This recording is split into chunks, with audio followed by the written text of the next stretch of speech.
कहता परमेश्वर के निकट हो जाओ, ध्यान से सुनना, और शैतान का सामना करो। सुनो वचन में क्या लिखा है, परमेश्वर के निकट हो जाओ और किसका सामना, कहता परमेश्वर के निकट होकर क्या करो, कहता सामना करो। हालेलुया।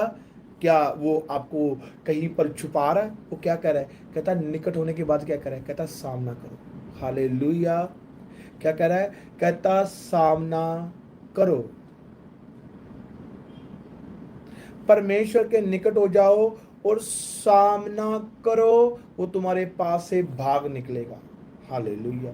फिर से पढ़ता हूं, उसके निकट हो जाओ, सामना करो और वो भागेगा। आप उसके निकट हैं, पर जब सामना करने की बारी आती है तो आप क्यों नहीं सामना कर पाते, क्योंकि आप अपने हयाव छोड़ देते हो। क्या पता आप इतनी बड़ी प्रॉब्लम को देखकर डर जाते हो, क्या पता आप इतनी बड़ी समस्या को देखकर डर जाते हो, क्या पता आप इतनी बड़ी तकलीफ को देखकर डर जाते हो, क्या पता आप बड़े बड़े कर्जों को देखकर डर जाते हो, क्या पता आप बड़ी बड़ी बीमारियों को देखकर डर जाते हो, क्या पता आप अपने बच्चों को देखकर डर जाते हो, क्या पता आज आपकी लाइफ में क्या हो रहा है आप उसे देखकर डर जाते हो, आप हियाव छोड़ देते हो, इसलिए आप आशीष नहीं पा रहे।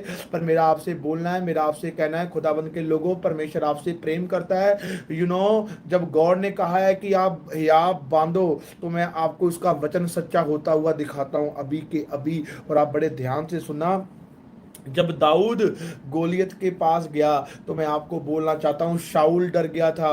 बहुत सारे लोग, राजा जो शाऊल ही डर गया, वो उसका सामना नहीं कर पा रहा था, क्योंकि वो 20 फुट का एक लंबा जुबान हट्टा कट्टा बंदा, पूरे हथसर शस्त्र उसने अपनी बॉडी पर लादे हुए हैं, और वो क्या कर रहा है, ललकार रहा है, उनको ललकार रहा है। आज बीमारी आपको ललकार रही होगी, इतनी बड़ी दिखती होगी, कर्जा ललकार रहा होगा, बहुत सारी प्रॉब्लम आपको ललकार रही होगी, आजा तू आज मेरे सामने, कुछ नहीं, युद्ध कर, तू खत्म है, तू डैमेज है, तू कभी बाहर नहीं आ सकता, तू कभी ऐसी सिचुएशन से आजाद नहीं हो सकता, तेरे बच्चे फ्री नहीं हो सकते, तेरे बच्चे आजाद नहीं हो सकते, तेरे बच्चे उस मुकाम पर नहीं पहुंच सकते। तो मैं आपको बोलना चाहता हूं, बड़ा पेड़ सीधा खड़ा होता है, उसके अंदर कुछ नहीं होता।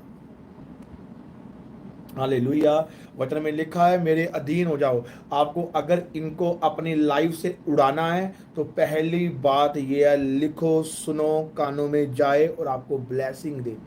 पहली बात यह है, आपको परमेश्वर के अधीन होना पड़ेगा।